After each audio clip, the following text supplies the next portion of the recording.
Okay, so this is a video, and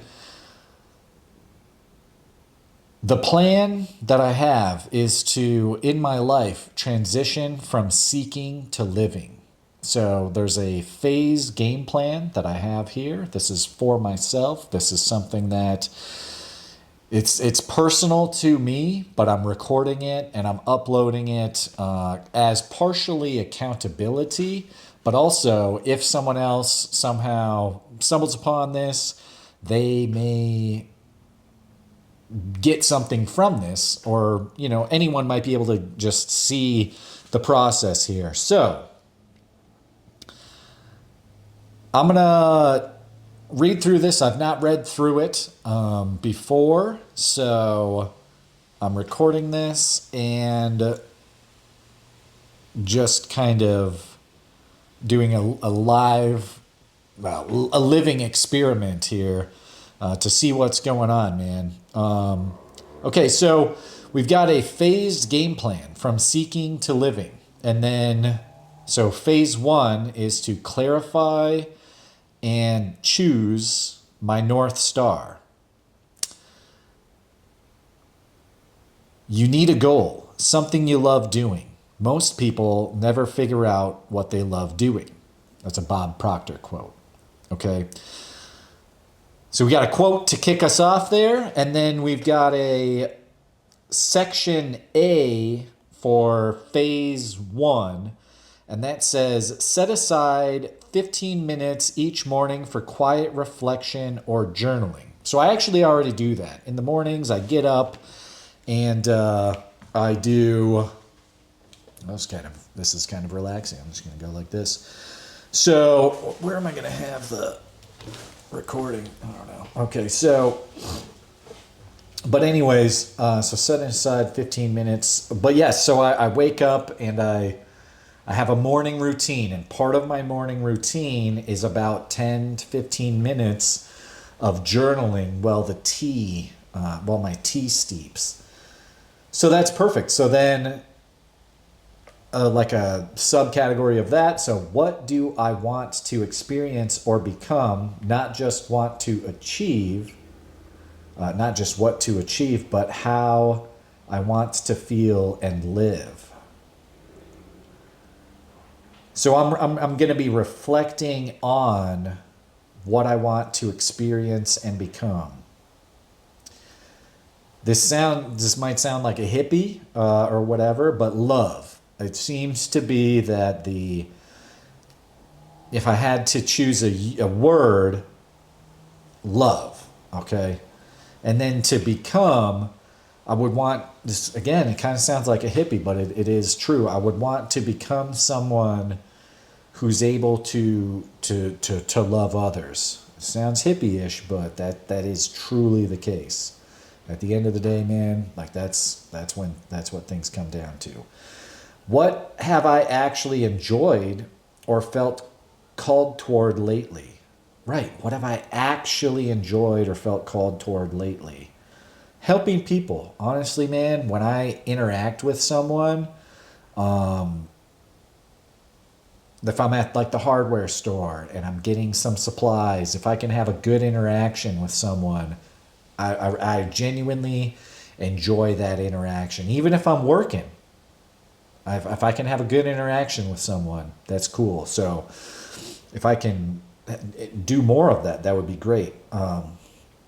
Okay, so what feels most meaningful, even if it seems small? Well, that's tough. What feels most meaningful? Connections with others. Connecting with others. That definitely feels the most meaningful. So for myself, connecting with life, I would say connecting with life, because it doesn't have to be others. Sometimes I go out into the woods and I am genuinely alone. There's no one around.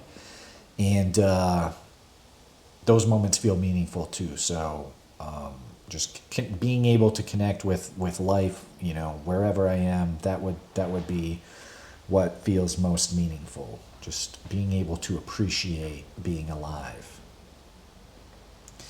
Okay, part B of phase one.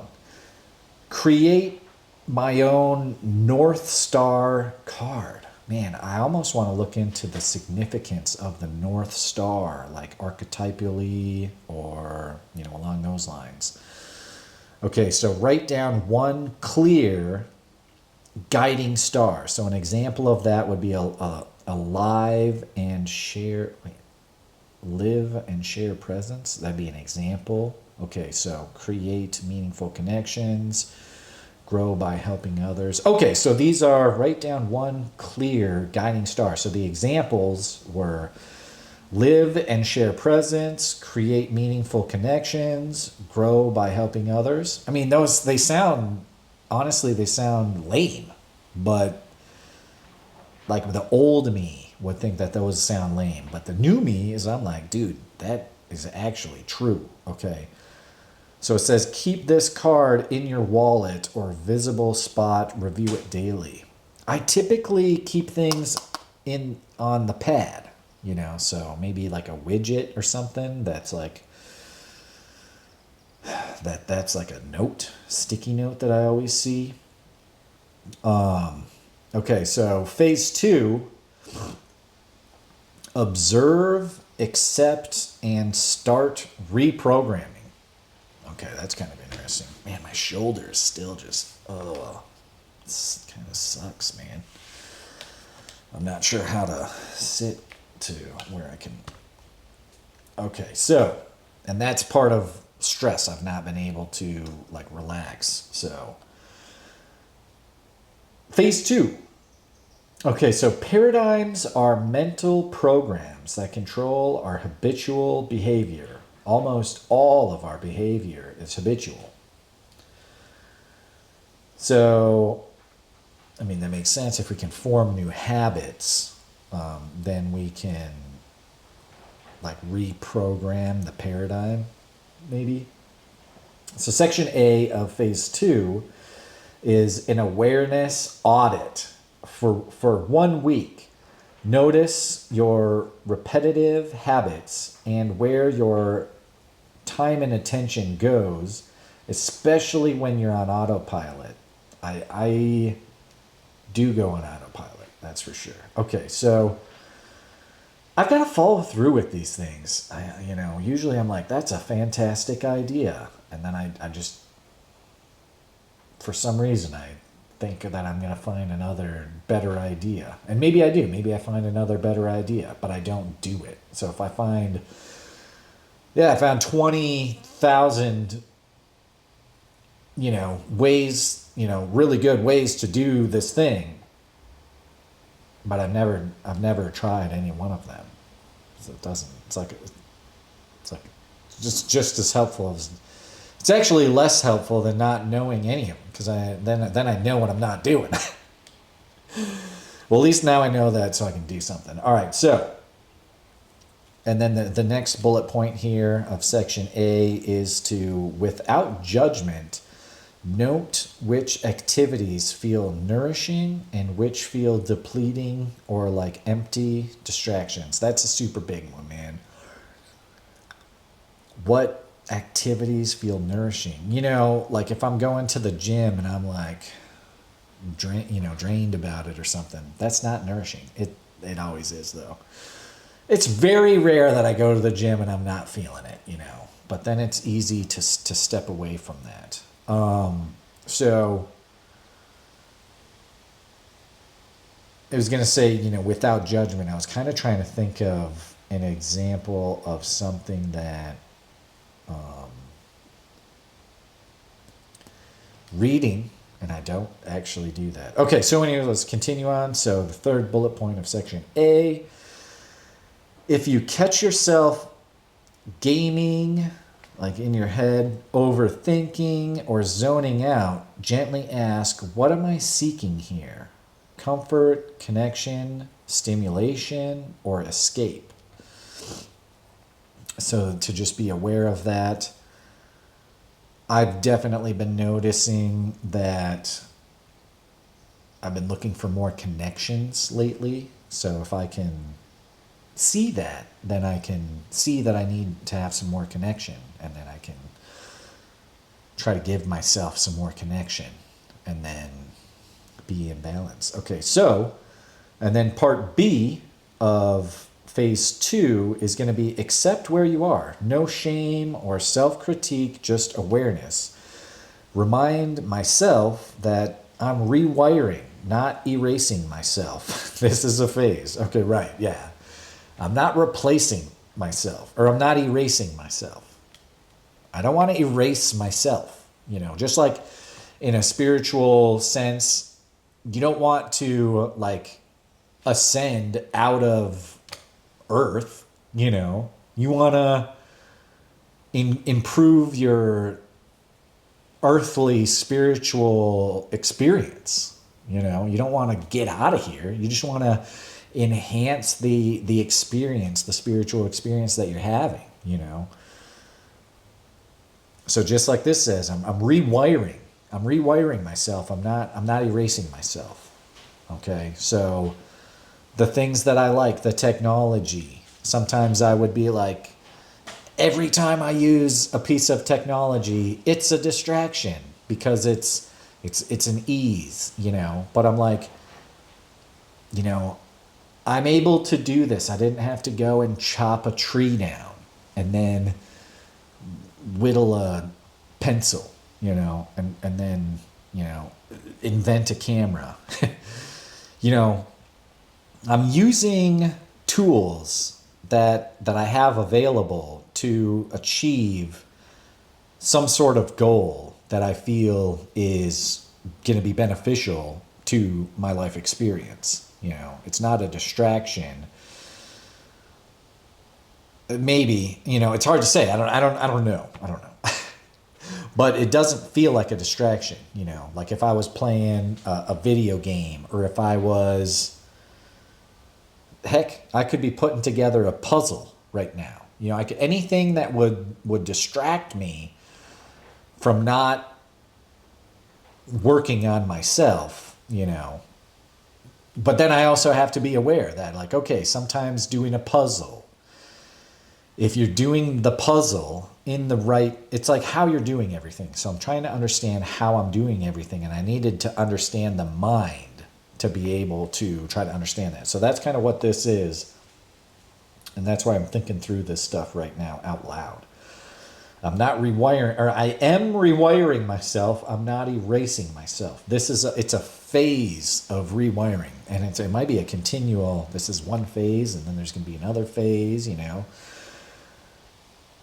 And that being said, phase 3, so seed the new paradigm.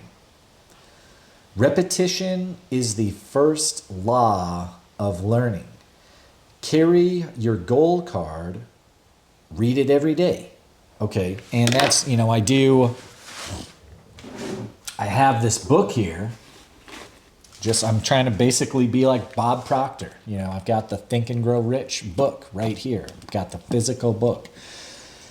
And I set it out here for myself to read on the daily.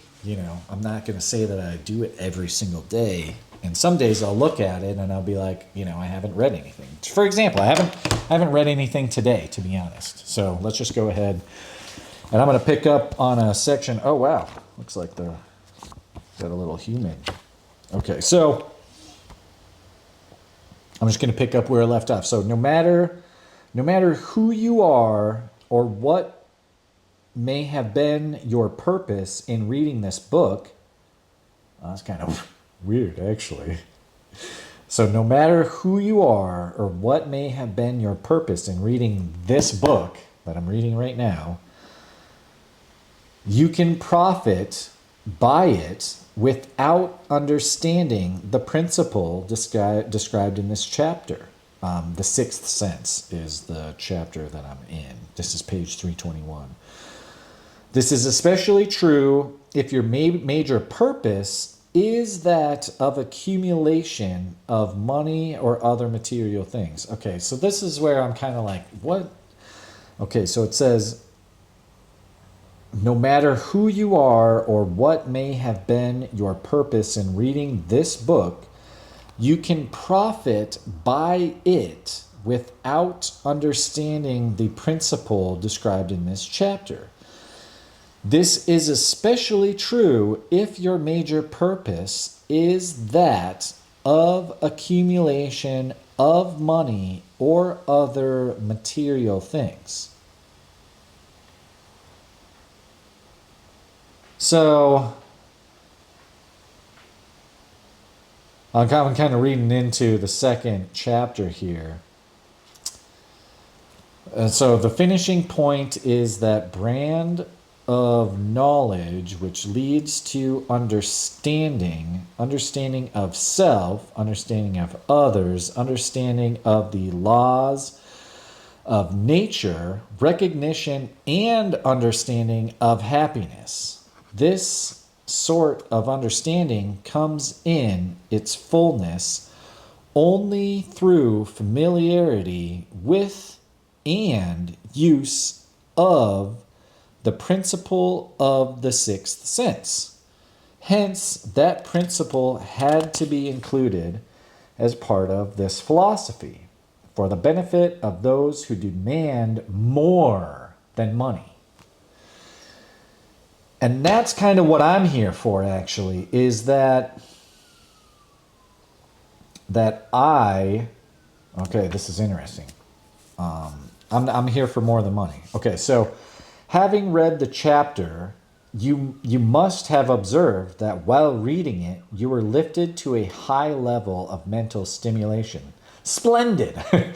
Come back to this again a month from now, read it once more, and observe that your mind will soar to a still higher level of stimulation. Repeat this experience from time to time, giving no concern as to how much or little you learn at that time or at the time.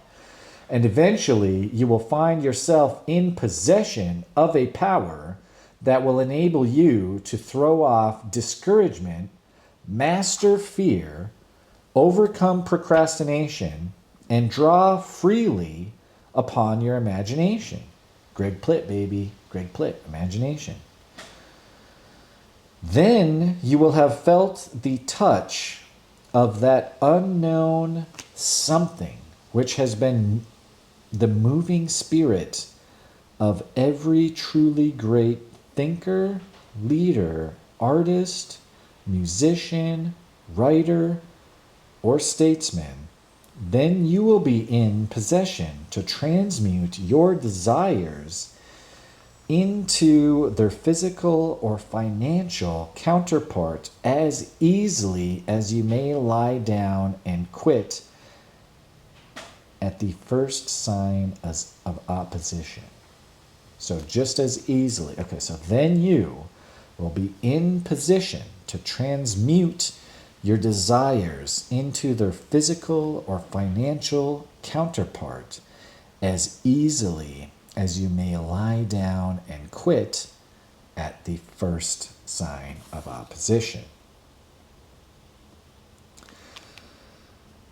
I mean, okay, so this, I'm not even sure what this video is right now anymore, but I am just continuing on here. So that was interesting to read, actually, obviously, as you could tell.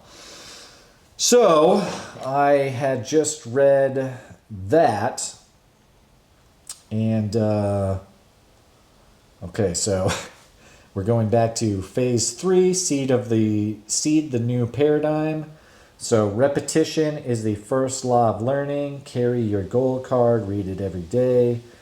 So section A, small, intentional repetition. Each morning and night, visualize yourself living your North Star. For even just a minute or two, imagine feeling the way you want to feel. Content, alive, present, connected. Whatever my North Star describes. When I choose my activities, even leisure, ask, is this aligned with my North Star or just old programming? It's okay to say no sometimes, but try to bring a bit more presence to each thing you do. So what does that mean? It's okay to say no sometimes. So it says, When you choose activities, even leisure activities, ask, is this aligned with my North Star or just old programming? And then it says, it's okay to say no sometimes, but try to bring a bit more presence to each thing you do. So that would mean, like let's say there are 10 things that I do in a day. And then I ask myself, is each one of these aligned with my North Star? Like maybe none of them are because they're my old program. But I'll see that and I'll say, okay, no, none of these are aligned with my North Star. So then the next day I would maybe change one and be like, okay, those ones weren't, but this one was, And so my style is usually I rip the Band-Aid off and then and then it's unsustainable. So then I probably crawl back to it. Okay, so that is interesting. And then B, learning by doing. Pick one tiny new habit. So this says mindful tea drinking, 5-minute meditation. Honestly, I still don't even meditate for 5 minutes a day. Like where I'm just not doing anything. I don't even do that. So that might be an interesting. So 5-minute meditation, reaching out to a friend. Oh, reaching out to a friend. Walking outdoors, I've been doing that, and a short creative act. I'm not sure what that could be, but I could probably find something. That's interesting, man. See, it's kind of interesting. So, practice this new habit daily for a week. Let it anchor your transition from seeking to living. Phase 4, integrate, reflect, and adjust. You only truly learn when you get emotionally involved and act on the idea. When the result changes, you've learned. Okay. It's actually very interesting. You only truly learn when you get emotionally involved and act on the idea. That's really true. Because I can kind of realize something, but I don't learn it. Or I don't learn it until, certain things. Okay, so section A of phase 4, weekly reflection. Once a week, review what felt different this week, emotionally, in your body, in your actions. Did I move closer to my North Star, even by 1%? Where did I feel most alive or on track? What can I celebrate? And what would I like to try differently next week? That's really good, And to allow myself to have a little celebration. I don't know what the celebration might just be feeling good about myself. Don't be like, I'm going to eat a pizza. That doesn't keep me feeling good about myself, So section B of phase 4, so upgrade your North Star as needed. If a new calling emerges or your old goal no longer resonates, update it. Allow your vision to evolve naturally. So that's like those things. I've got a couple things that I'm working on, and it's like, okay, maybe I can evolve those, okay? So phase 5, expand and share. The more generous you are, the more money and meaning comes back to you. That's the law of being. Section A, offer your growth. As your new paradigm strengthens, look for ways to share your progress, maybe with a friend online or just in small acts of service or kindness. I kind of feel like I do that, when I'm out in the community now. I'm just like sharing my joy. Okay, so then this expands your new reality and roots it more deeply. Right, so I can root it so that I can know that it's real. The foundations are real and sturdy. Okay, so